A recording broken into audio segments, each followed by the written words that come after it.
For those of you who may not know, the Academy Forum is a program that is organized and funded by PAMCA. It is to bring to campus outstanding speakers who will engage our students and our faculty and our families. And it is also our pleasure to be able to open it up to the larger community. So we welcome you all. We're really delighted that you've braved the elements to join us tonight. Before we get going with our program tonight, there are just a couple people that I want to thank for making it possible for us. First, Amy South. Amy, where are you? Amy's around somewhere. Amy is our Community Vice President. There she is in the back. She's ultimately responsible for the entire event tonight. Next is Lucy Batzik, and Lucy is in the doorway up there. Lucy has executed every single detail for tonight. We have Trish Perlmutter. Trish has shepherded this program from the very beginning. And last but not least, Judy Polinovsky and Debbie Kozak, who make absolutely everything happen for us here at MKA. So thank you very much.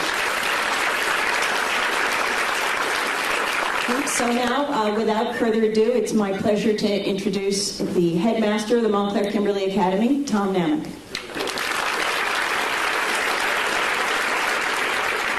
Well, good evening and welcome. I'm delighted to welcome you to the Montclair Kimberly Academy, and I want to also thank again our Parents Association. They have made this evening possible for us. While the program is free of charge, it's not free of expectations for how we will conduct ourselves as an audience. I have a couple of things I'd like to ask of you. Please, there's to be no electronic recording, audio or video. Please don't hold your phones up to take pictures, mostly because it distracts the people behind you. And we'd really like to focus on our very special guests this evening. It's my privilege to introduce our guests, and I think they're well known to all of you, but I do want to say a couple things about them. Dr. Tyson has been a frequent guest on the Colbert Report, or rapport, I guess is the proper pronunciation. We're delighted that he's here, and we are also delighted and very grateful that Mr. Stephen Colbert has agreed to interview him for our benefit. Stephen Colbert, comedian, author, and host of the Colbert Report, is both one of the funniest and possibly the bravest comedians of our time. I want you to consider his performance at the National Press Club dinner in 2007.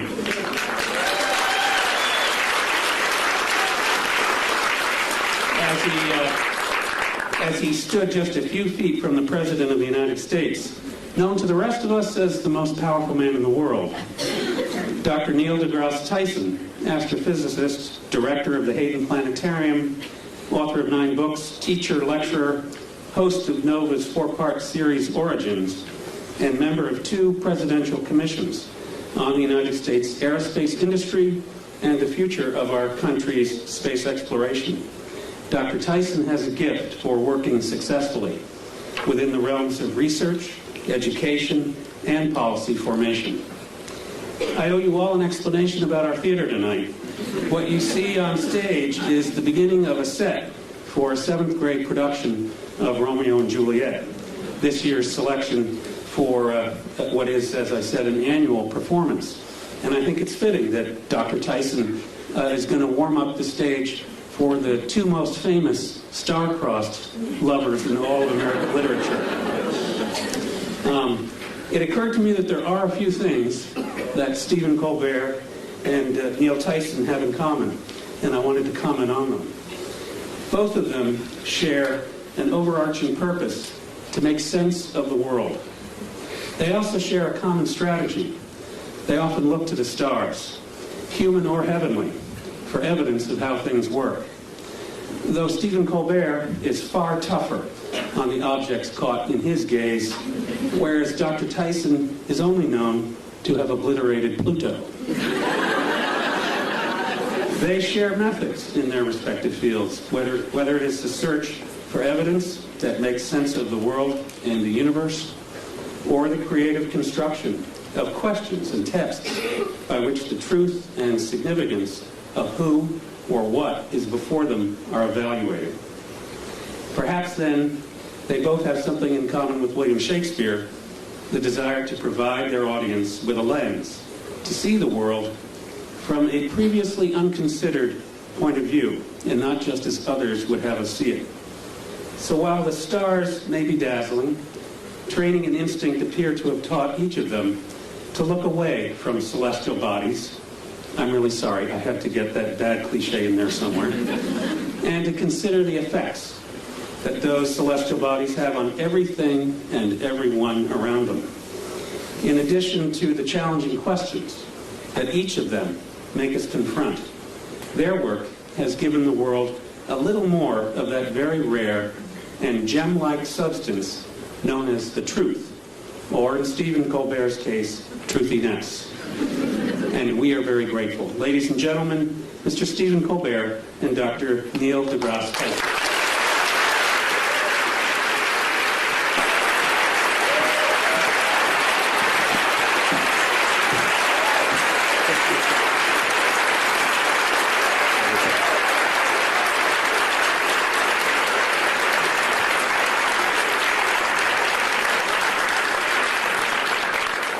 Romeo, Romeo, wherefore art thou, Romeo?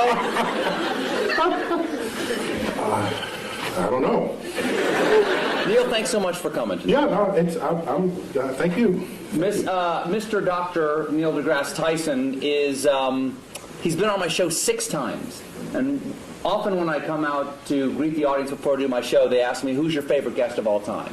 And I say, not just for volume, but it's Neil deGrasse Tyson. Because not only do I love what Neil knows, but I love that he loves what he doesn't know. Always interested in the next thing to learn. Oh, yeah. And always roll to whatever idiocy my character wants to throw on him. I think the only time I ever surprised you, as you told me a little while ago, was I asked you, should scientists go to Argentina or hike the Appalachian Trail? Yeah, I want people to talk about them. It's the universe talking I there. think we're a little loud there. The universe amplifies. Yeah, that one, I missed that one. Yes, you'd missed that news story. Yeah. See, to go on a show, it's like the hardest interview ever. I have to I'm laden with current events just to mix with my science because I don't know where he's going to come at me. And I got to be ready with 7 tennis rackets to hit it back. And I'm upset because that one news story, remember with the guy, was it South Carolina guy? Who remembers?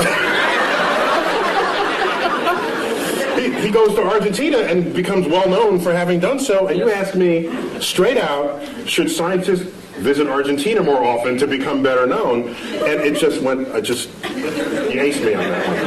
You're welcome. Now, Neil, we've got a lot to talk about tonight. Yeah. A lot of subjects. Science is a big thing. But I want to start off with, this is not a bribe. I want to start off with... What's these chairs? I feel myself sliding. No. Exactly.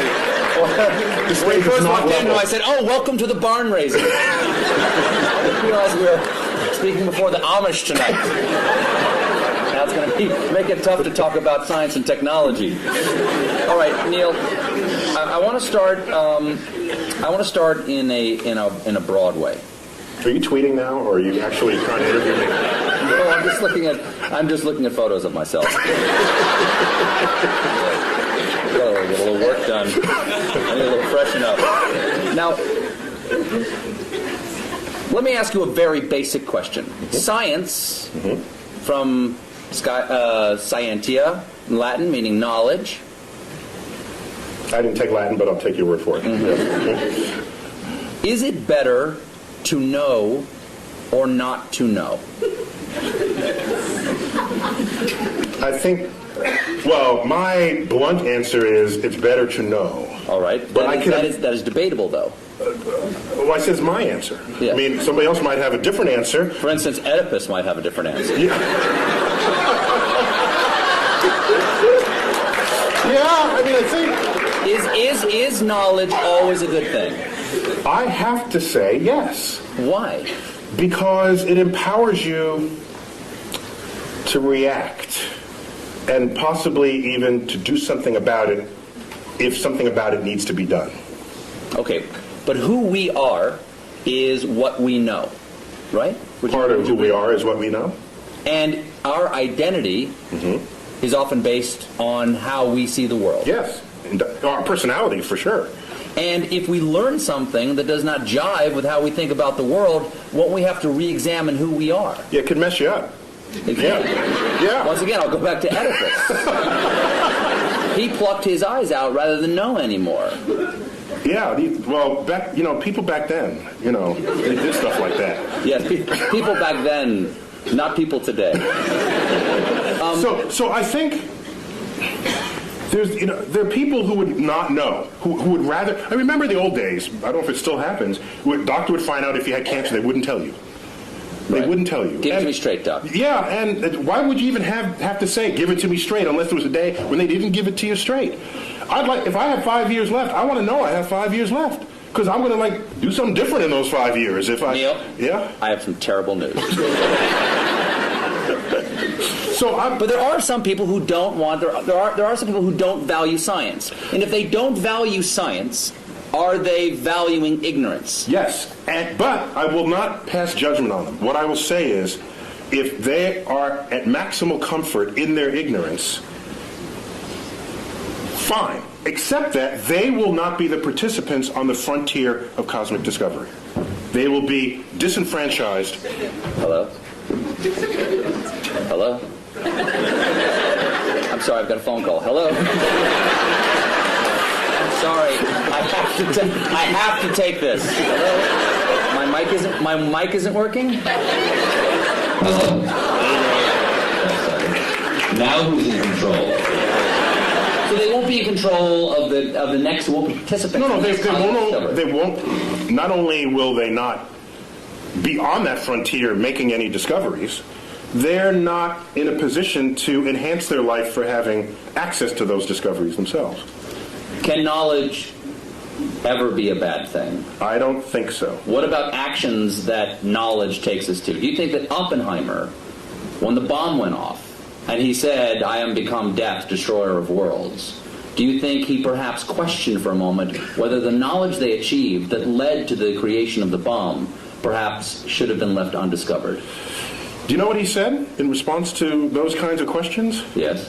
He said, because people said, have you usurped the power of God? Have you? And he said, if God didn't want this power to be there, he shouldn't have put it in the atom in the first place. Kind of an interesting point, I think. What he's saying is that the world is accessible to us. So would you say, don't smelt the ore and make iron and make a sword out of it because you could cut yourself? Back then, that's the counterpart statement from the Iron Age. And if you were around back then, you'd be sitting in this chair saying, don't make the sword, because you would unleash evil on the world. Okay, I'll step back from don't make the sword. How about don't lick the flagpole in February? Yeah, You will learn something. You will learn something, but at a price, Neil. that'd be data. It's a data cost. It is. Yeah. There is a data cost for that, isn't it? Yeah. Also, Adam and Eve. They ate of the tree of knowledge of good and evil, and they paid a price. Yeah. So God does put things into atoms he doesn't want us to know about.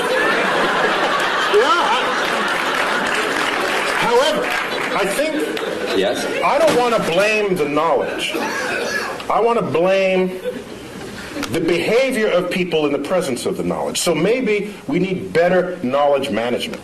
Do you think that scientists go? You can applaud him. He's the hero. Well, how about this? Do you think that scientists should be allowed to do anything they can? I heard a big no over there. Someone just said no. You know, people made fun of him for doing this, but during one of President Bush's State of the Union speeches, Bush 1 or 2? Bush 2. He said he warned against man-animal hybrids. Okay? And a lot of people, like me, made fun of that by showing pictures of, like, Senator Alligator Man going, boo, boo, yay, man-animal hybrids. But if scientists could make man-animal hybrids, wouldn't they? There are scientists who want to make man-animal hybrids. Should we make man-animal hybrids? I ask you, Senator Tyson. Should there be any limits like that? I think there's some creepy things about that, and I've met some scientists who would think that'd be an intriguing thing to do. Yes. Okay? So I think we as a society, as a democracy, what we should do is come to some understanding of what the prevailing social mores are. And no, science should not cross those barriers. And by the way, scientists are often ones to try to prevent that. Einstein among them, for example. He didn't want to make the bomb. After he first told Roosevelt he should make the bomb, he changed his mind because his conscience, his moral conscience, descended upon him. Scientists are not without moral code here. So as a culture and as a society, we decide what should be the prevailing cultural mores, and I think we should all be beholden to those. What do you think of the portrayal of scientists in movies? Because often, for instance, the scientists who make the Terminator, they're the bad guys. Scientists lead us to the Terminator, or they create the superbug that wipes out the world, or they enrage the monster at the bottom of the sea. When you part the curtains and at the bottom of all of that, there's a politician funding that research.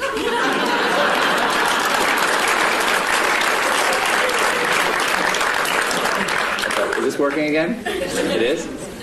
No, it's not. He says yes, you say no. Yeah, we got it. We're getting bad data. We're good. That was good. That's good? You're good. Oh, yeah. You're good. So scientists don't lead marching armies. Scientists don't invade other nations.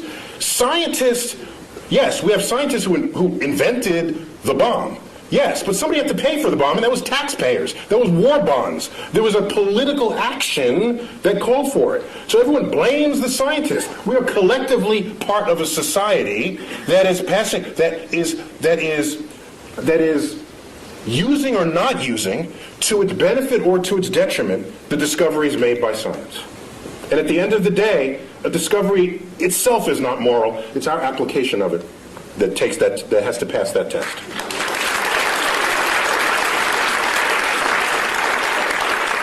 Would you agree that there's a distrust of science on a certain level in our country? I mean, unless it's, going to grow my hair back. Yeah, the right. Science... Or do other things to your anatomy, yes. Right, exactly. Yes. Science, exactly. Yeah. Science, I've gotten those emails. Science is sometimes distrusted because it is more complex than the average person can understand. I think that is the core of it. It's distrusted not because of what it can do, but because people don't understand how it does what it can do. And that absence of understanding or misunderstanding of the power of science is what makes people afraid of it. And so I remember back when they first split the atom, shouldn't split the atom, or shouldn't. I mean, you hear this at every discovery that happens in science. There's a mystery to it. For example, irradiated foods. In France, they call it frankenfood, all right? Which is kind of a cute word when you think about it. Yes. But it makes food last longer, and you're healthier for it. You don't get sick from it. And so from it turning bad. In fact, NASA does it all the time. NASA can make a slab of meat. You wouldn't necessarily put this in your refrigerator, but NASA can make a slab of meat that'll last 30 years. I tasted it. And? Delicious? No, it was, there's some restaurants' food reminds me of what that tasted like. But I'm just saying that just because you don't understand it doesn't mean it's bad for you. Go figure out how it works. That's why we need a scientifically literate electorate, so that when we go to the polls, you can make an informed judgment. And you can draw your own conclusions rather than turning to a particular TV stations to have your conclusions handed to you.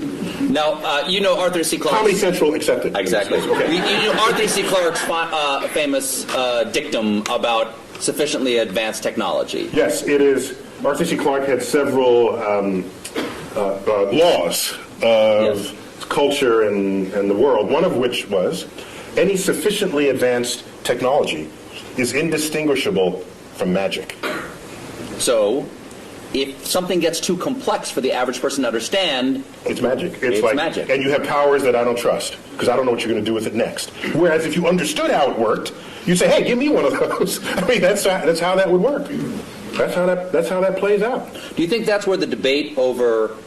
I think that's where the debate over evolution and creation science comes. Is that the complexity of evolution is so grand that it is hard to conceive of how the incremental changes come. And once something becomes so complex that I can't understand it, there's nothing between that and God saying, let it be. Well, one of the beauties of evolution is that complexity does not come about from complex ideas. The ideas are actually quite simple. And you can show on a computer how those simple forces can generate complexity given enough time and enough variation in environment, which is just what the history of the Earth supplies. So science literacy is an important part of what it is to be an informed citizen of society. Let's get away from our understanding of science, or lack thereof, and get to science itself. Okay. Okay. I'm with you. Here's a transition from talking about us mixing science and religion and getting back to science. Mm-hmm. God is truth, people think. Mm-hmm. Okay, some believe God is truth. Truth is beauty. Is there anything in science to you that is beautiful? Or rather, what is the most beautiful thing that you know of in science? E equals MC squared. Really? Oh, that's awesome. It is. So that equation doesn't just have a great publicist. It's actually...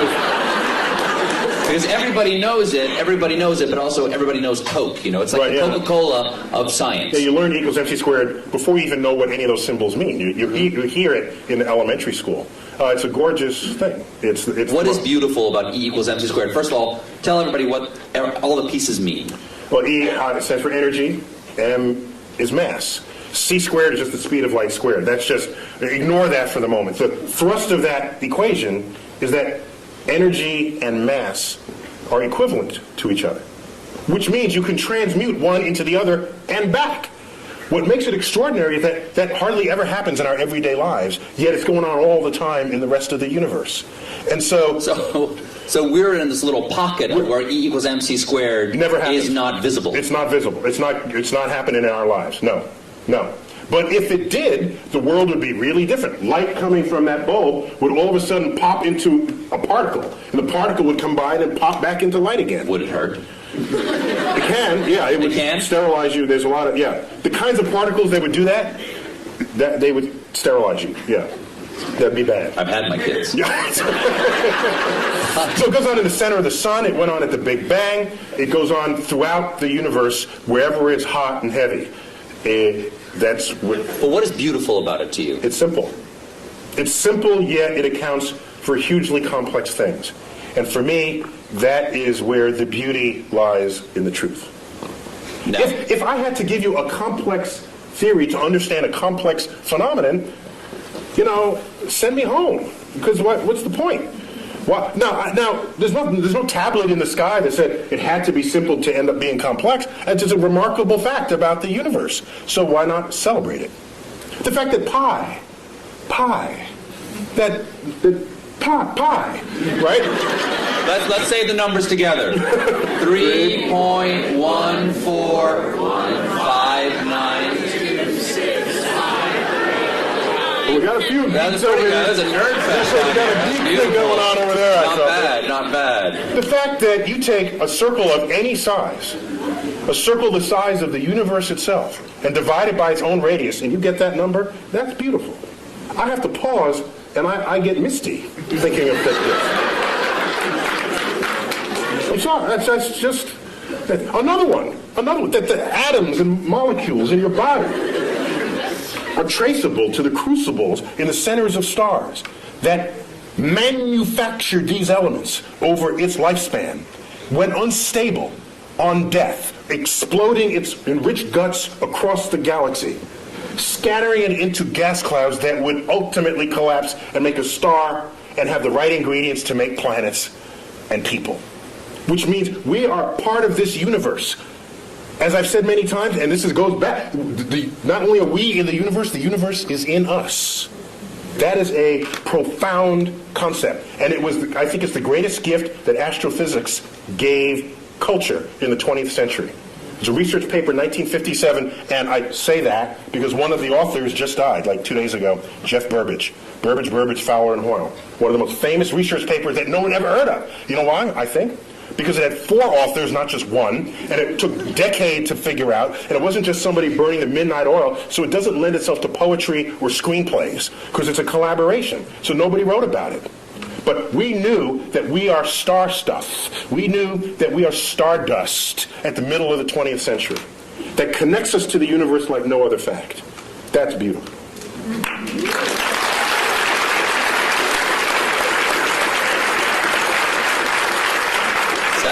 Sounds like you have written poetry about it. Once it gets in you, you have, the only way it comes out is poetically. No! You write poetry. You write sonnets.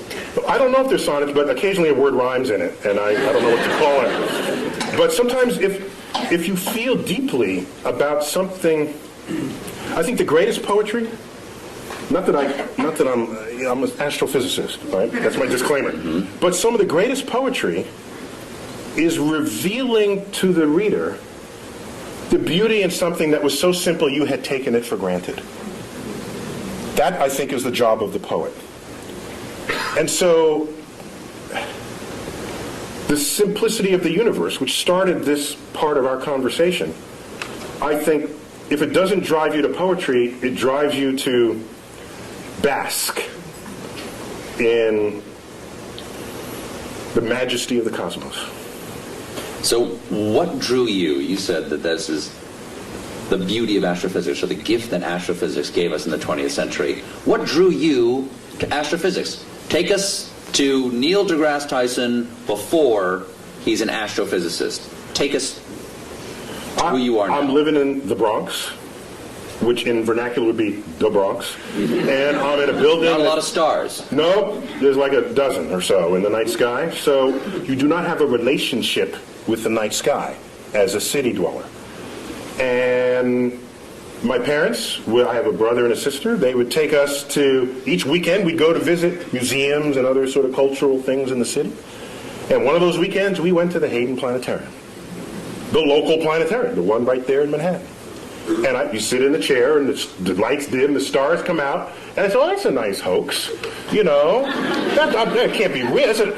I'll enjoy it while there's it, but that's fast. They think there's that many stars up there. Like, what kind of, are they pulling my leg?" And a couple of years later, I go out to Pennsylvania in another trip that we took, and I looked up at the night sky, and in what persists to this day, in what is an embarrassingly urban thought, I look up at the night sky from the finest mountaintops in the world, and I look up and I say, "It reminds me of the Hayden Planetarium." It's embarrassing. See, I beg forgiveness. Wow. But so strong was that imprint that I'm certain that I had no choice in the matter. That, in fact, the universe called me. And I wonder that if I'd grown up on a farm and the universe and the sky was just always there, I wonder if that would just have become wallpaper to me, and I wouldn't have then been struck by it as I was at age 9. I'd never known anything of it. And then it just slaps you in the face. And from then on, I was hooked. It took 2 years for me to figure out you can do that as a career. But starting at age 11, you asked me, that annoying question adults ask kids, what do you want to be when you grow up? I heard a comedian say, you know why they ask? Because they're looking for ideas. Paula Poundstone said that. If you asked me from age 11, what do you want to be when you grow up, I would have told you flat out astrophysicist. And my whole life aligned to that. Got a telescope, got a camera, photographed it. All my science fair projects. One was getting the spectra of the sun and analyzing features in the spectra. I built the spectroscope. So I was like nerd kid, card carrying.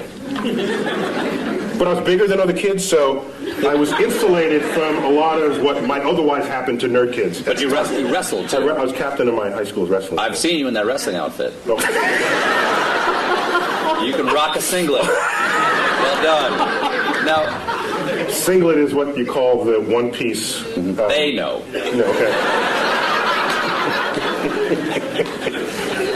So, you wanted to become an astrophysicist. That leads to another question, which is, Is it better to not to know? It's better to know. Can it be beautiful? Yes, can it be beautiful? Is science a thing, or is it a way to look at the world? Is it a verb, or is it a noun? It is both. The world is not just, is it this or that? Is it a planet or not a planet? It's sometimes... You must choose. It's fuzzier than that. Sometimes... So if I have a lot of facts in my head, if I can absorb a lot of facts, am I a scientist? No, you're a fact memorizer. In fact, I'll accept that as a compliment. Our academic system rewards people who know a lot of stuff, and generally we call those people smart. But at the end of the day, who do you want? The person who could figure stuff out that they've never seen before, or the person who could rattle off a bunch of facts? At the end of the day, I want the person who could figure stuff out. And science... Say if we're trapped on an island. Exactly. What, the professor on Gilligan's Island? It's not a matter of how many facts he can recite. It's like, there's a coconut, and there's a thing, and you have a ham radio. That's, exactly. Okay?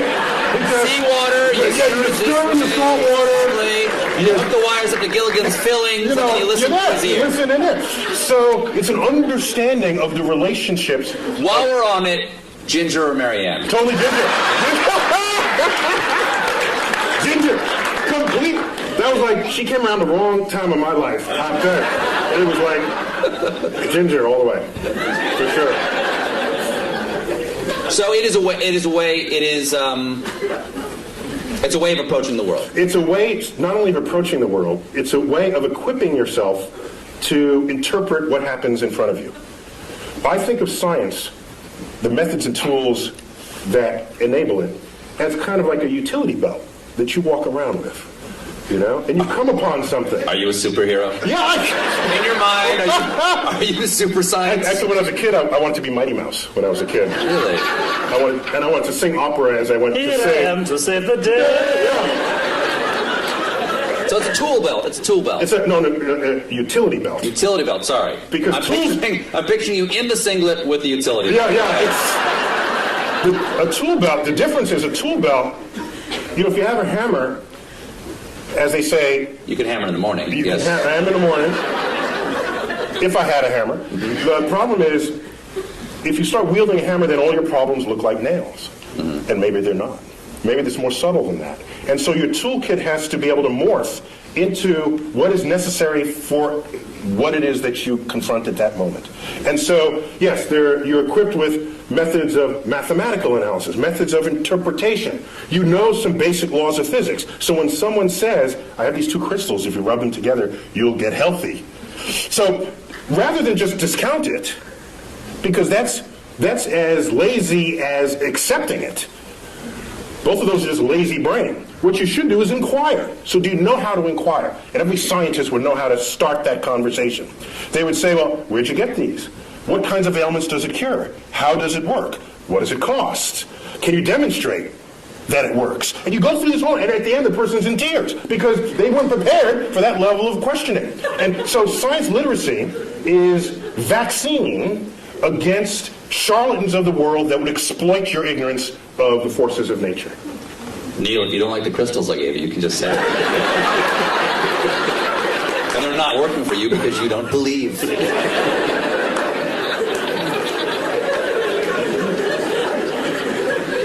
Is there any science fiction you admire? Or that you enjoy? Or do you see the holes in science fiction and go, I can't enjoy that? Of course he would know the effects of a neutron star. He doesn't know tidal forces?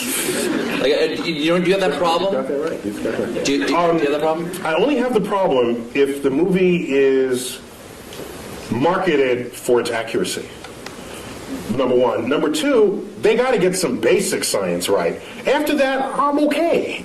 So, for example, in the latest Star Trek movie, they had this liquid. The red matter. The red matter, thank you. Release the red matter. Release the red matter, and you drop it into the core of a planet, and it turns a planet into a black hole. I thought that's kind of cool. What was a little weird was... Why didn't it turn the ship into a black hole? No, because they had the special apparatus that surrounded it. And the apparatus did what? It's the anti-black hole apparatus. I'm okay with that. See, I was not losing sleep. That didn't bug you? Over what held the black hole. I didn't have an issue with that. But oddly, what I had an issue with was they needed this drill, which is a very cool kind of, that was the coolest thing I'd ever seen. Exactly. A drill that would drill to the center of your planet, and they dropped I'd say, if that would turn a planet into a black hole from its center, it surely would turn into a black hole from its surface. So you just drop it on the surface. What would Kirk and Sulu fight on? I know, right? They had to fight on the platform. So I'm okay. I got angry with Jim Cameron about Titanic.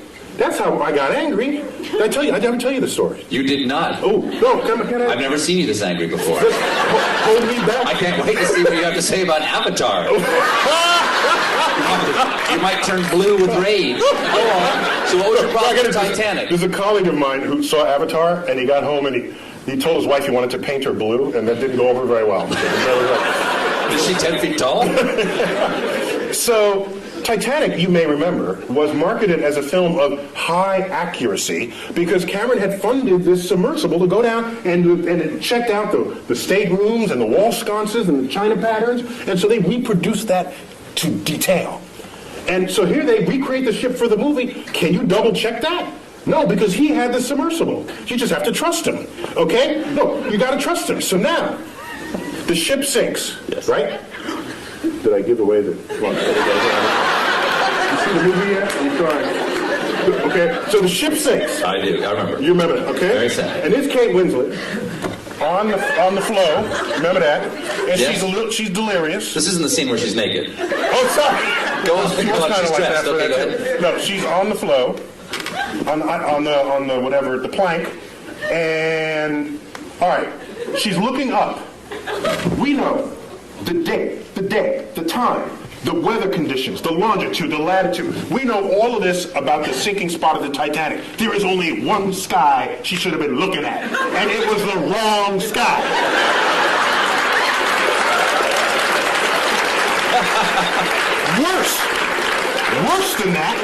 Worse than that, the left side of the sky was a mirror reflection of the right side of the sky. So it's not only wrong, it was lazy and So odd. halfway through, they just went, just flip it. Just flip it. No one will know. And so I was livid. Ooh. I got out my finest stationery and I wrote a letter to Jim Cameron. No reply. 5 years later, I bumped into him. He was on a NASA committee. And my sort of presence with NASA was growing by then. And I bumped into him in a meeting. And I said, Mr. Cameron, I just have to ask. You know, the sky, it's not the right, it's black, what? And he says, well, actually that happened in post-production. So he's absolving himself of guilt. But I wanted him to grovel in front of my feet, which he did not do. Now, wait. So I was angrier after that. Later on, Wired magazine honors him for Discoverer of the Year, Explorer of the Year, and they want to hold their party at the Rose Center for Earth and Space.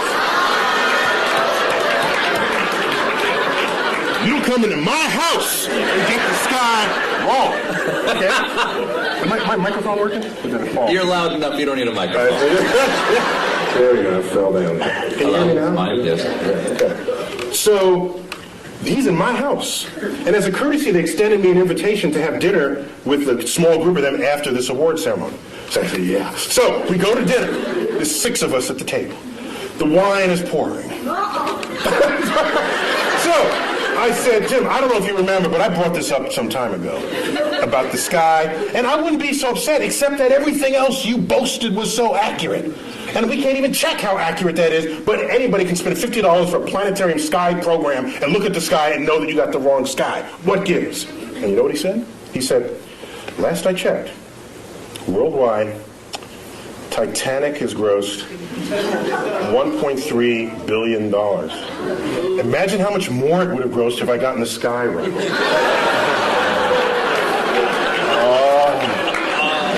Oh, man. So sorry. That, if I had a tail, it would have been like between my legs, and I would have... And so I think you won that conversation. No, actually I did. He retreated into his bank account. Here's what But happened. you know, but that money will all eventually be gone, and he would still have gotten the sky wrong. Oh, that's an interesting point. That's right. The sky will Outlived even James Cameron. However, as dejected as I was, 2 weeks later I get a phone call. Forgot the guy's name. He calls me up and says, "Hello, it's Dr. Tyson." I said, "Yes." He said, I forgot his name, Johnny Smith. "I work in post-production for Jim Cameron. He is releasing a 10-year director's cut anniversary edition of the Titanic, and will be adding new footage from the deck. And he tells me you have a sky that he can use."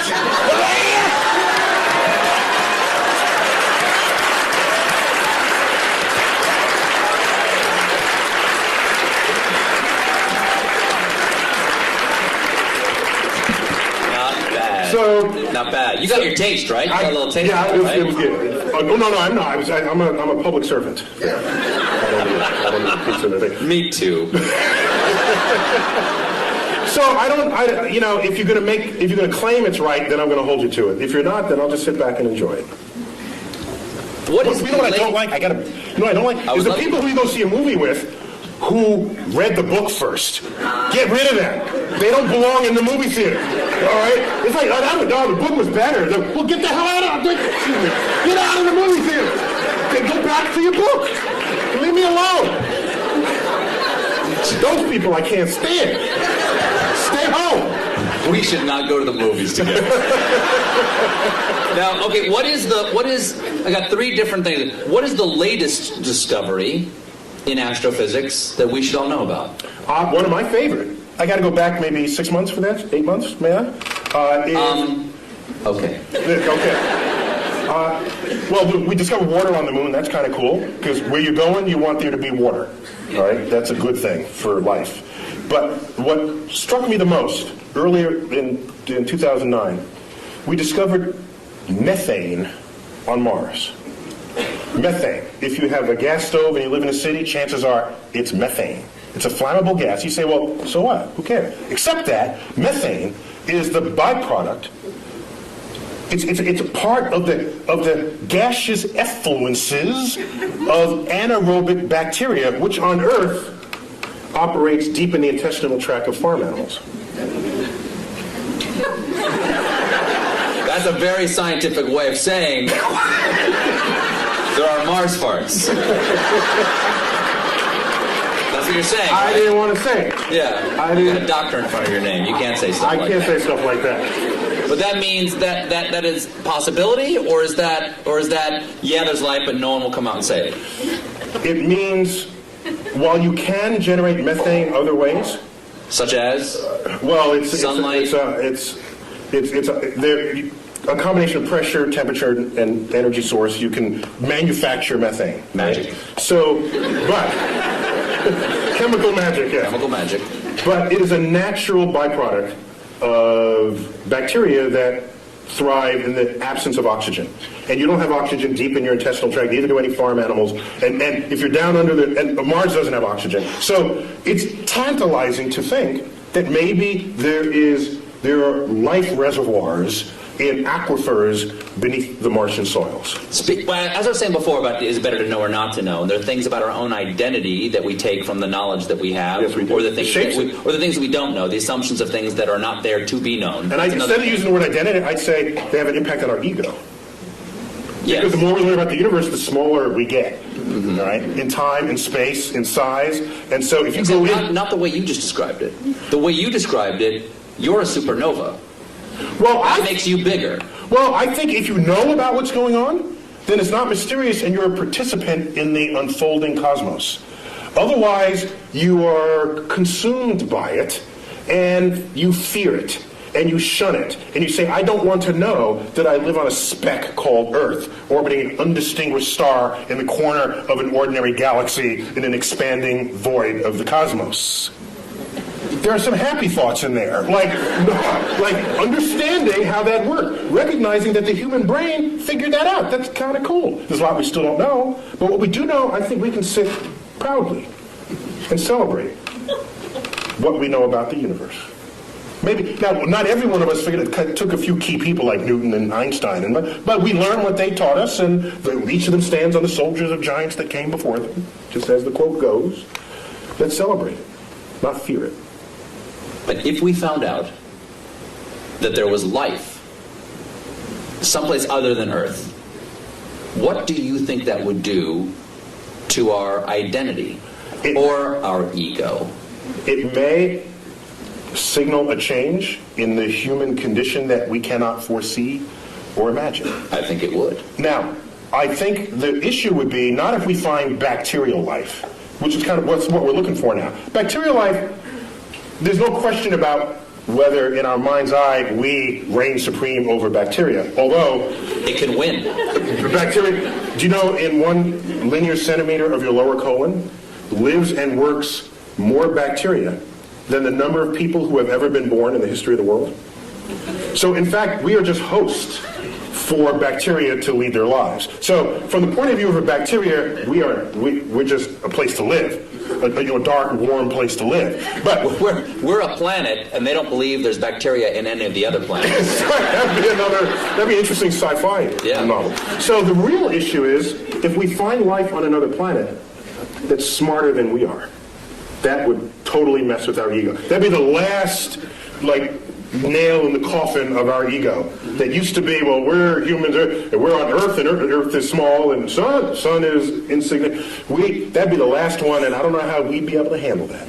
Do you think that there have been discoveries that have happened? For instance, I have heard discoveries that have changed our point of view about the universe that we are not aware of, that they've changed. In other words, the change has been so gradual, we don't realize we see the world differently.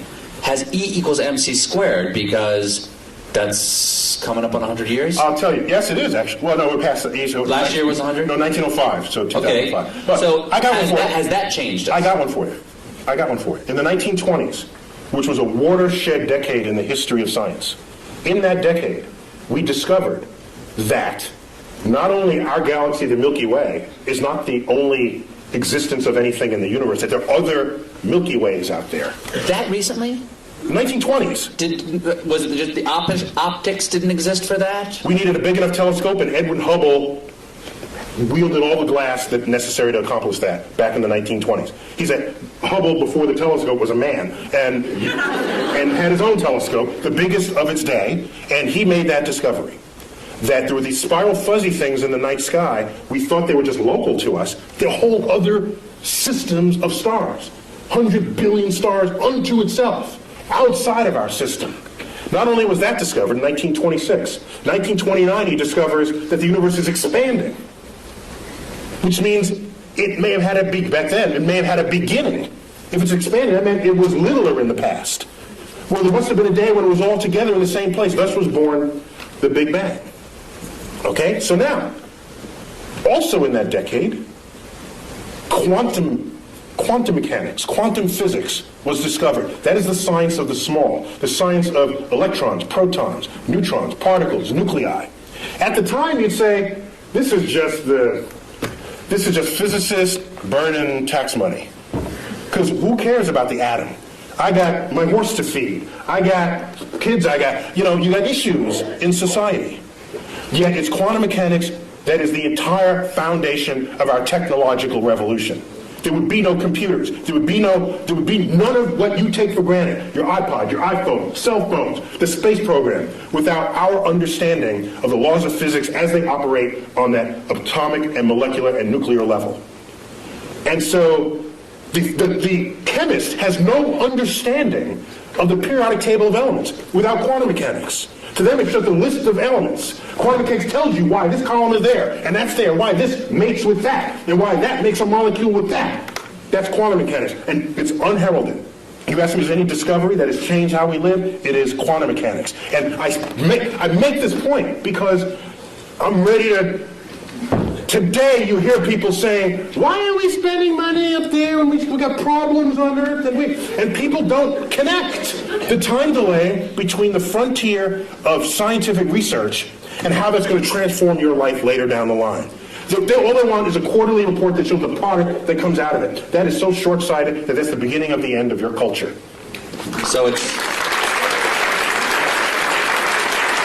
So it's better to know. That's a really long answer to my first question. My second question is, let's take some questions. Do we have time to do that?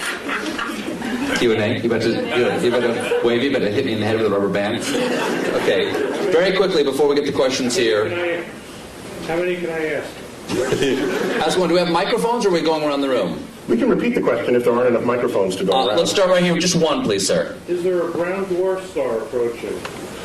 Is there a brown dwarf star approaching? Okay. Dare I suggest that I think I know much more deeply about what's behind that question? He's asking about Planet X. Do share. That would swing by Earth in the year 2012 and tip us on our axis and have it be the end of civilization as we know it. Is that right, sir? Oh, I heard about that. Yeah. I'm digging a subterranean chamber. Yeah. Me and my kids are going to be fine. Yeah, go on. When's it get here? It doesn't exist. Moving on. Next question. Yes. No, there is no Planet X. All gravity, all principal sources of gravity in the solar system are present and accounted for. Anything Yes, we sir. discover now are tiny and insignificant, like Pluto's relatives. Yes. Yes. Anything to say about Apophis? Apophis. An asteroid the size of the Rose Bowl. Discovered December 2004. Headed towards Earth. It's not alone among asteroids headed towards Earth, except that this one is headed, there's a whole set of asteroids that cross Earth's orbit. That alone is not a problem. You cross the street all the time, but at different times the trucks drive by, okay? So the issue is, are you crossing the street when the truck is driving there at the same moment? That simultaneity is what matters. Apophis, when you ran the calculations, showed that there was a chance of it hitting us in the year 2036, with a close approach in the year 2029 on April 13th. A Friday, by the way. But here's what's significant about that. We've had close approaches before, but none this close. This is the size of the Rose Bowl, and on April 13th, 2029, it'll come close enough to Earth to dip below our orbiting communication satellites. Do you think 2.5% is a big number for that asteroid to come to Earth? No, right now the best estimates are several in a million that it will hit us in 2036. And if it does, it will likely hit the Pacific Ocean, plunge into a depth of 3 miles, explode, cavitate the ocean, send waves of tsunamis. The first one from the impact. The second one, because the water splashes back into the cavity, goes high into the air, drops back down, and sends another pulse. This will go on about 40 times. There'll be multiple tsunamis. I was just on the Santa Monica beach 2 nights ago, because Santa Monica is the first city to get hit, because it's the beeline right up from Santa Monica, 600 kilometers into the Pacific. 5-story tall tsunami would take out the entire west coast of the United States. But nobody has to die, because we know this well in advance. But I think 2 people will die. The stupid surfer who wants to surf that tsunami, we know people like this, right? You see them. And you know who else? Of course, the weatherman who wants to bring the camera guy closer. Can you see the waves hitting the shore? Okay, take him out too. We don't need either one of them, and then we'll get on with it. That would make a great James Cameron movie. Yes. Tonight there's a wolf moon. Can you explain what that means? What's a wolf moon? Okay, each full moon of the year has a name, and there are regional variations among those names. And the wolf moon, it's when it's snowy and the wolves howl. You can see the wolf in the light of the moon because the landscape is white, and the wolves don't turn white, so you can see them against this. And so depending on if you live in a region where there are wolves, that would be what you would call it. Other full moon names you've heard of, the harvest moon is one of them. The honeymoon is one.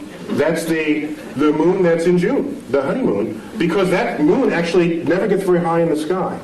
And it's amber the entire time. It takes on the color of honey. And so it's called the honeymoon, and you get married in June. And that's where you get the name honeymoon for that. Yeah. Anyone over here? No? Yes, sir. I think, in astronomy, probably dark energy was sort of a real game changer about 10 years ago, the discovery that the expansion of the universe is speeding up. If there's a game changer in the next 20 years, what is it? The question is, dark energy, he said 10 years ago was like a game changer. Can I foresee any game changers on the horizon. Well, it turns out dark energy was not as much of a game changer as you might think, because we already had a slot for it in Einstein's equations. We already had a placeholder. No one had ever measured it before, so we just assumed it was zero and got on with life. The moment it was discovered, we said, hey, now we can stick it in the equation. It's like, whoa! Its presence in the equation shows that there's this pressure operating against the action of gravity, making the universe accelerate in its expansion. And that's extraordinary, because it means that a day will come where these galaxies that Hubble discovered will move away from us with such speed that they will disappear beyond our horizon, and the total known universe at that time will only be the Milky Way, restoring the state of mind of our universe that existed before 1920. That's a spooky time. We would have to hand down the annals of cosmology from previous centuries to hear about the galaxies that were once in the night sky. So game changers going forward. If we discover the dark matter particle, that'd be kind of cool. If dark energy and dark matter, because we don't know what's causing either one of them, but we measure them. So they are real in their action on the universe. We just don't know what it is. Okay? As distinct from the ether 100 years ago, we never measured it. We just assumed it was there. There was no data. It was just dark matter, dark energy. We can call it Fred and Wilma. Don't think it's matter or energy. We don't know what it is. Don't let the name fool you.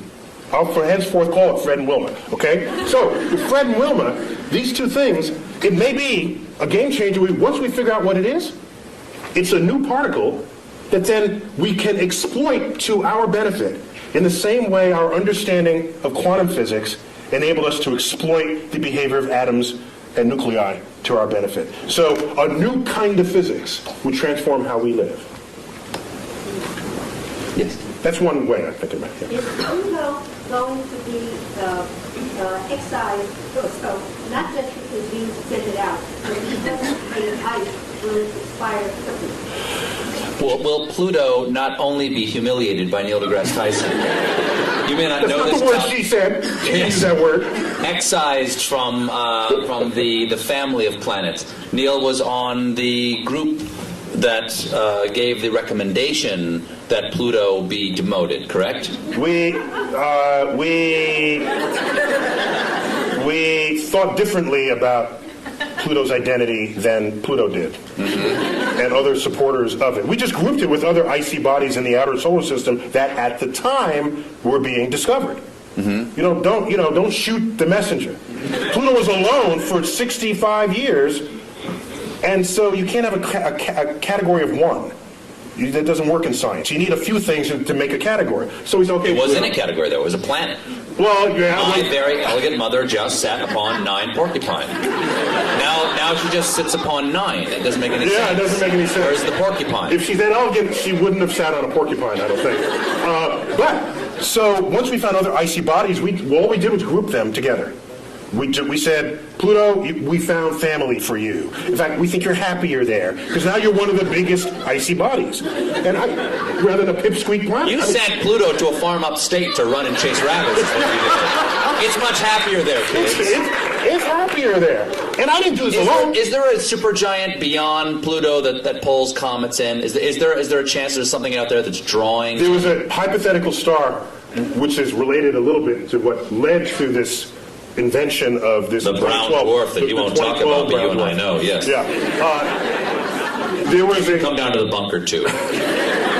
There was a suggestion that there was a companion star to the Sun, provisionally called Nemesis, that had this long orbit that would jostle comets in the outer solar system and send them raining down on Earth, creating mass extinctions, accounting for the extinction episodes in the fossil record. But it was an interesting hypothesis that was never supported by data, and so when you're not supported by data, you discard the hypothesis. That's how science works. You don't believe something just because you want to, or think something's true just because it feels good. At some point, you've got to confront the data. So getting back to the point... You've never been in politics. So getting back to the point, the recognition that Pluto is made half ice, and ice evaporates, so will Pluto one day disappear? No, Pluto's too far away from the Sun for that to ever meaningfully evaporate and disappear completely. Yes. What was the point of the Large Hadron Collider? What was the plan, did you The say? point. The point of What the Large was Hadron the Collider. point? He speaks in past tense as though we're done with it. We what just is? turned on the switch, the Large Hadron Collider in Switzerland. The point of the Large Hadron Collider was to embarrass America, to make us feel bad that we didn't have our collider built back in the 1980s when it was first funded. That's the whole point of the Large Hadron Collider. It's Europe saying, ha, gotcha this time. Now, apart from that ego bit, it's to probe nature on levels of energy never before seen. And right now it's hard, it's practically impossible to discover a new law of physics on your tabletop. We've been there. We've done that. And almost the entire history of physics is go to the edges of your points of exploration and then take a step beyond that. You're bound to discover something new. It's like climbing the next mountain, crossing the next valley. So, the Large Hadron Collider, the energy inside that particle accelerator will exceed the energy of all accelerators that have ever been built before, probing nature as never previously imagined. What is the Higgs boson? Higgs boson, that's a particle proposed that you can think of it as a kind of it's like think of it like molasses. Okay? Okay, not molasses. It's a field through which all particles move, and the interaction of those particles with that field endows them with the mass that we measure for them. It is granting them the property of mass. We have yet to find this particle, but if we do... So mass is not explained presently. That's correct. We just measure... We don't know why we get fat. we don't know why something has mass right now. That's correct. And so now let me ask you something. If you build let's say you build an equation this way. You've got an equation over here, you built it, and it's a house, okay? And you've got another equation over here that works. It's another house. But in your mind, you think, these two houses are actually probably should be one house. You invent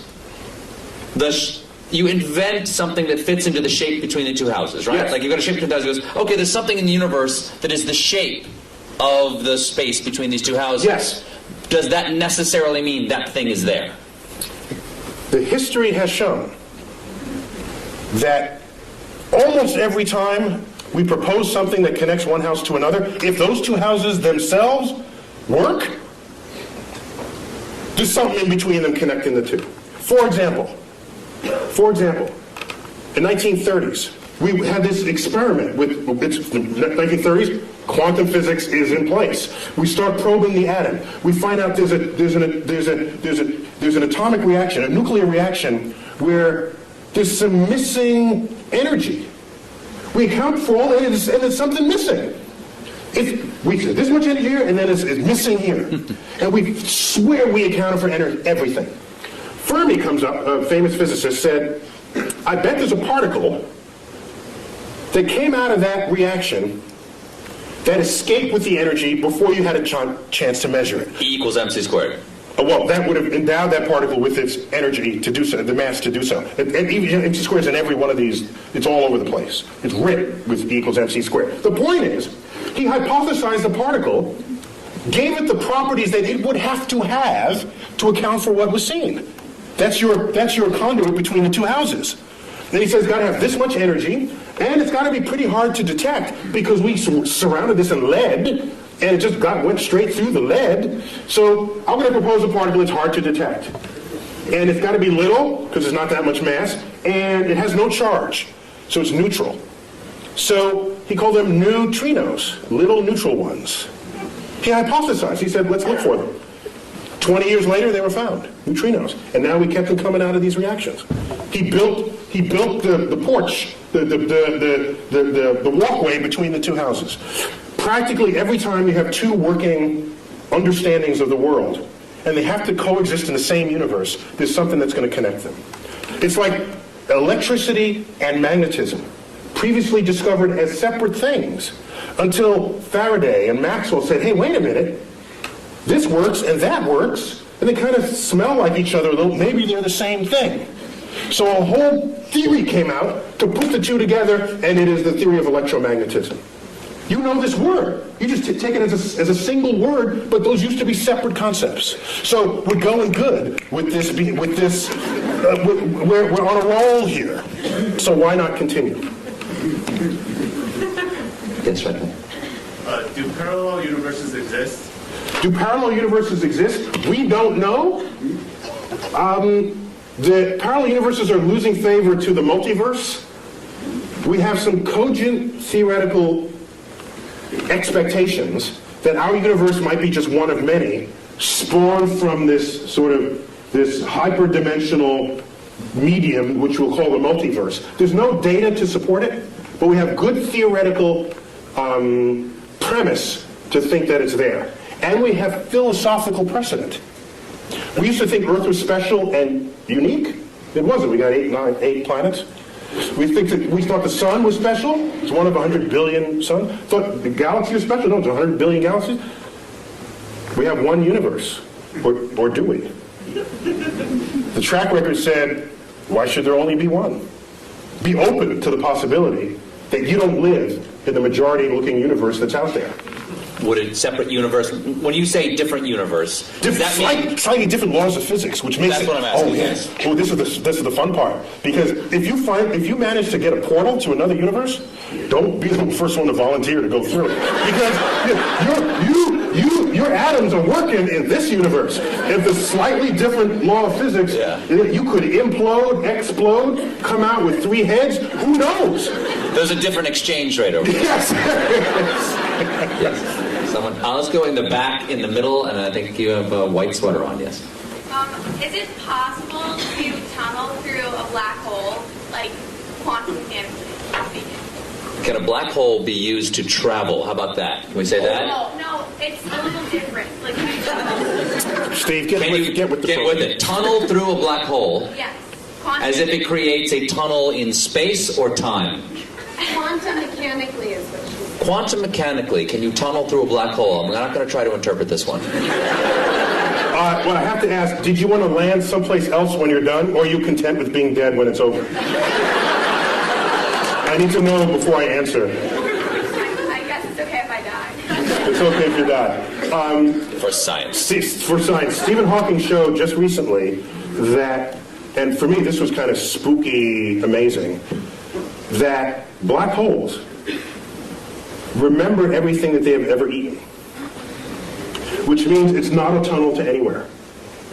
Everything that it ate is sitting there at the singularity at its center. Now the spooky part, that's not the spooky part. The spooky part is, Stephen Hawking showed 40 years ago that black holes can actually evaporate. The matter that's within a black hole can rise up out of the gravitational field that surrounds it and spontaneously birth a pair of particles. That's just E equals mc squared doing its thing. E equals mc squared. The gravity field has high energy density. Out of that pops particles. And those particles escape, taking matter away from the black hole. From the gravity field of the black hole. Doesn't that fly in the face of how we think of a black hole? In a black hole, gone forever. Because nothing escapes, because nothing can surpass the energy needed to go faster than the speed of light. Except quantum mechanics, this quantum physics from the 1920s gets you out of that problem. That's a classical understanding of black holes. You layer quantum mechanics on it, weird stuff happens. Completely legitimately weird stuff happens. So you birth these particles outside the thing. Now here's what happens. I dump you. That sounds like that. I'm not interrupting. That sounds like science is making magical exceptions for itself. Quantum physics is kind of magic because none of it issues forth from your common sense. Particles pop in and out of existence. One time it's a wave, the next time it's a particle, and it interacts with itself and you measure it here, but it shows up there.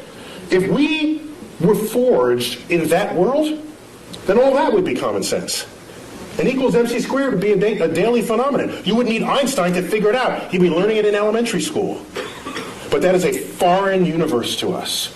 And so what goes on there, you are prone to say, that doesn't make sense. You know something? It's of no obligation to make sense to you because your senses didn't come out of that universe. out of that universe of tiny particles. We don't live there. If you let something go and it drops, you say that makes sense. If you let something go and it goes up, you say that doesn't make sense. In quantum world, that happens all the time. It would make sense in the quantum world. So I submit to you that if I take your body and dump it into a black hole, what Stephen Hawking showed is that all the particles that went into the black hole, let's say it's Stephen Colbert black hole, okay? No other contaminating bodies but your atoms in the center of this black hole. And I wait around, and out here in the gravity field, particles pop into existence. And I make a check. How many protons? How many neutrons? How many electrons? How many neutrinos? By the time this black hole was evaporated, it would have been every single particle that you were having fallen in the first place. Extracted out of the energy field of the black hole. So it remembers who you were even out in the gravitational field. That's spooky to me. Is the black hole now gone? Gone. Gone. Just it pops out of existence. Evaporated. It takes, by the way, it takes several trillion years for that, so don't wait around for it. It's that young man right there. How do you figure all this out? Okay. How do you figure all this out? It's an excellent question. Yeah, that's a good one. Yeah. Isaac Newton did it all by himself. He was like really, really, really smart. A quick Isaac Newton story. He discovered laws of motion, laws of gravity. Just shows that planets don't orbit in circles, as Copernicus had thought, but in slightly flattened circles we call ellipses. And so a friend of his said, hey, Ike, why? That may be quiet. Why that shape and not some other shape? He couldn't answer that question. I'll get back to you. Goes home for 2 months, comes back. Here's why it's that shape. They're conic sections that cuts through the thing. And said, well, how did you figure that out? He said, well, I had to invent integral and differential calculus to figure it out. So some people invent their own tools and methods to discover the world. Most people learn the tools from someone else and then apply them to make incremental changes. Some people make huge changes, like Isaac Newton and Einstein and others. Isaac Newton once said, if I can see farther than others, it's because I've stood on the shoulders of giants who have come before me. But I've read Isaac Newton, and his stuff makes the hair on the, if I had hair, it would rise up on the back of my neck, how plugged in he was to the universe. And I'm saying to myself, that quote cannot have possibly have been honest. What it really meant, if I'd re-give that quote to him, I'd say, if I can see farther than others, it's because I'm standing among midgets, that's why. He can see farther than everybody else. In the case of Isaac Newton. I'm afraid we only have time for one more question. Yes, sir. Actually, that was a great segue to my question. You talked. We organize this all for your question. Sure. Early in the evening, you brought up the ideas of scientific literacy and technology management. I'd like to hear your opinions on where the policy needs to go to make a positive impact in that area. Ooh. All right, Neil. Can you repeat that for everybody? The question is, we were talking earlier about scientific literacy and our approach towards science as a nation. In your opinion, and you serve on science advisory panels, yeah. Where do you think we need to go as a nation? What do we need to do to increase our scientific literacy? I'll answer two-pronged. One is, what do you do with your kids? And kids need to be able to explore freely. And if you look at most households, they're not designed for that. They're designed to have the kid not explore. The kid comes into your kitchen and pulls out the pots and pans and starts banging them. What's the first thing you do as a parent? Stop that, you're getting the dishes dirty. Yet these are experiments in acoustics. That's what that is. Okay? Whatever the kid is doing, if it has the chance of breaking something, you're going to tell them to not do it, without thinking that that's the consequence of an experiment that they are conducting. And every time the kid wants to do something, provided it doesn't kill them, it's an experiment. Let it run its course, even if it makes something messy. You agreed to have a kid in the first place? Fine, clean up after them. And when they open up...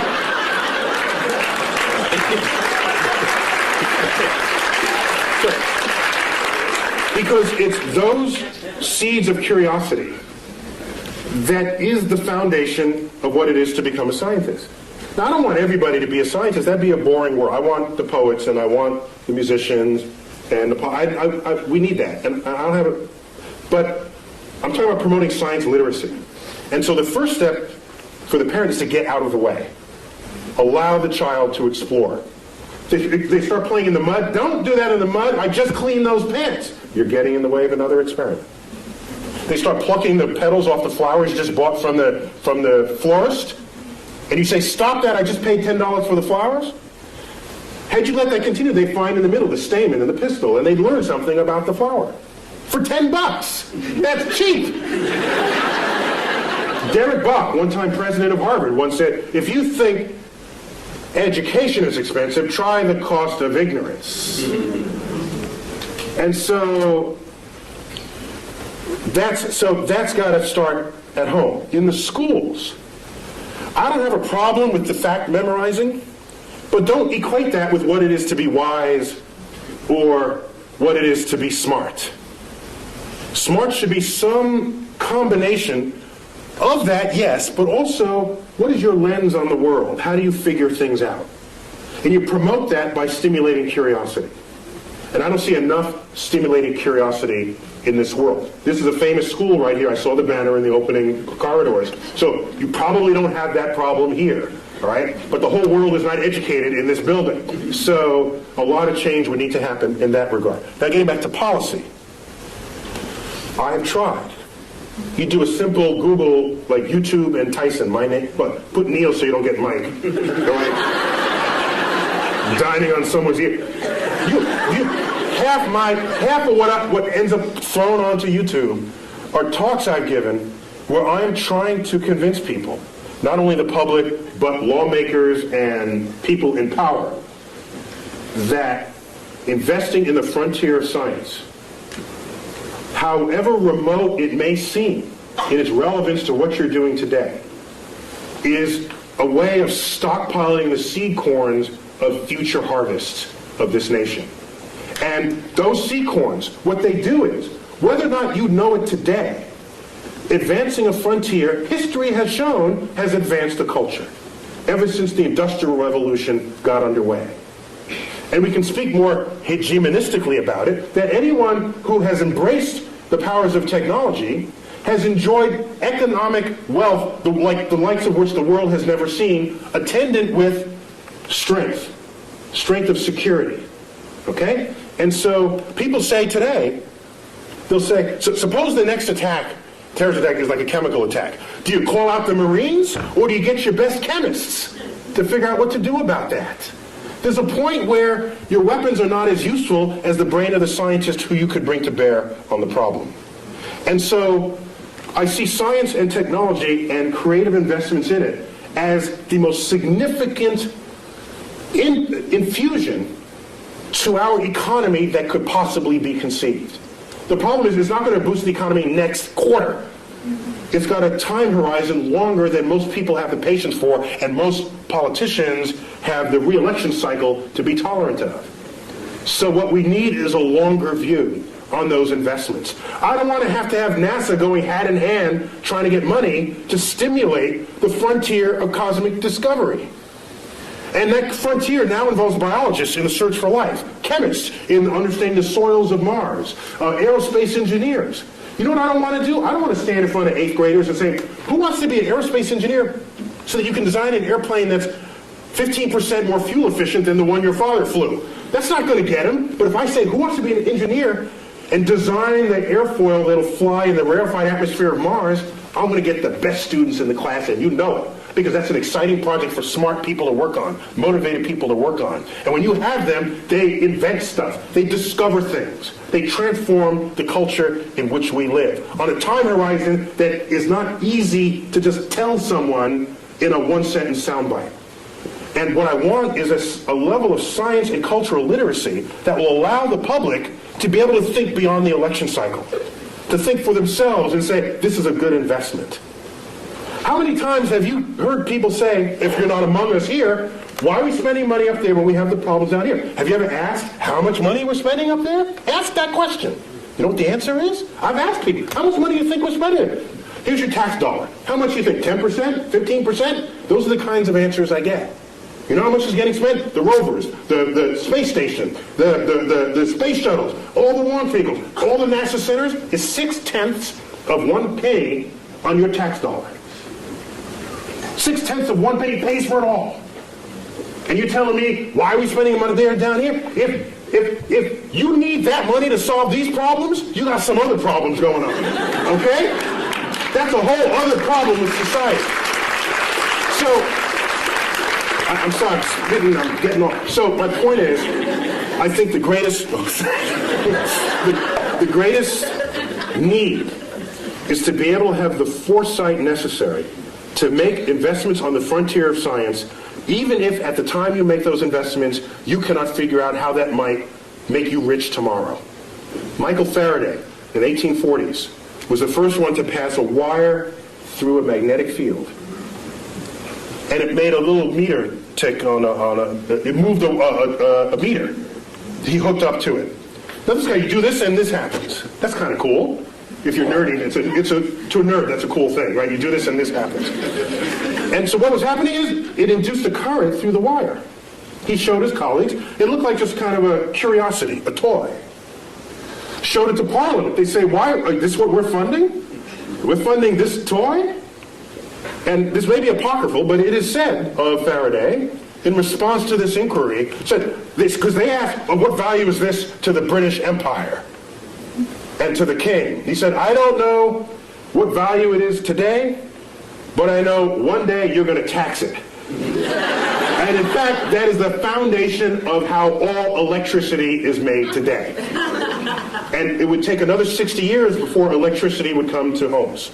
But who could have known it at the time? I don't want to be left behind. I will not leave you behind. Last thing I'll say. Yes. Last thing I'll say. The biggest news story last year to me was not the methane flatulence. No.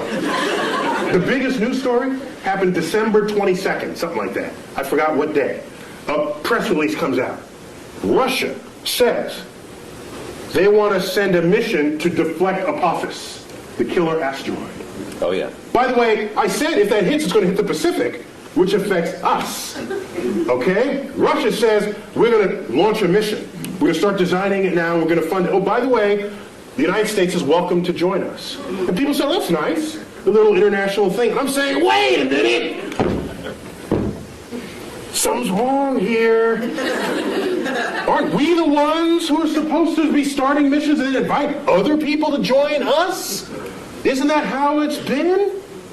So that was a sign, one of many, that our significance and meaning on the world stage is fading.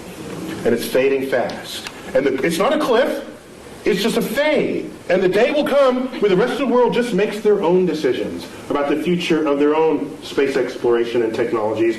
And we're sitting back saying, hi fellas, can we join along? Neil, we already proved we can deflect asteroids in the movie Armageddon. Yes. So there's our fantasy. We don't do it in real, we do it on the silver screen, and we're happy about that. Maybe we got to fix that disconnect. Last question. Why is there something instead of nothing? 10 words or less.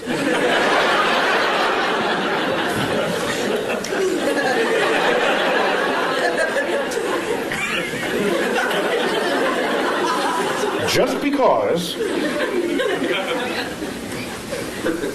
So I got to do this in haiku then. Okay. Okay, 575. Words that make questions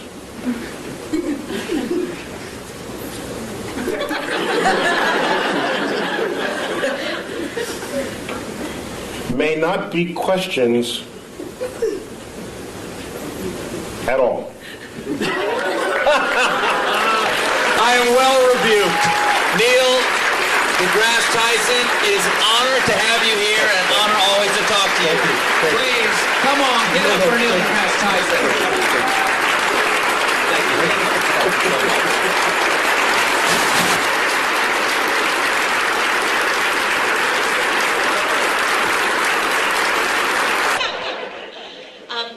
Tyson is going to be down here. You will be signing books until 9:30, so if you'd like to come down and have a book signed, feel free. And for the rest of you, thank you all for coming, and get home safe.